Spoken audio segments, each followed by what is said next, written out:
గంజాయి మత్తులో మైనర్ల హల్చల్. దూపకుంట రోడ్లో బాలికలపై ఈవ్ టీజింగ్. జీవితాలను నాశనం చేసుకుంటున్న యూత్. బాధితులు మైనర్లు. మత్తులో దారుణాలు అరికట్టాలని సిపి అంబర్ కిషోర్ నగరవాసుల వినతి. వరంగల్ నగరంలో శంభునిపేటలో ఆకతాయిలు పేటరేగిపోతున్నారు. సాయంత్రం 6 దాటిందంటే గంజాయి మధ్య మత్తులో 16 ఏళ్ల మైనర్లే ఊగిపోతున్నారు. వీరు దారిన వెళ్లే బాలికలను ఈవ్ టీజింగ్ చేస్తూ భయభ్రాంతులకు గురి చేస్తున్నారు.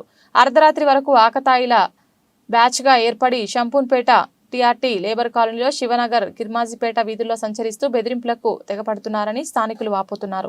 ఇదే తరహా ఘటన శుక్రవారం రాత్రి దూపకుంట రోడ్లో జరిగింది. నడుచుకుంటూ ఇంటికి వెళ్తున్న ఓ మైనర్ బాలికను నిలిపి ఈవ్ టీజింగ్ కు పాల్పడ్డారు. ఉన్నతాధికారులు స్పందించి తగు చర్యలు తీసుకోవాలని కోరారు.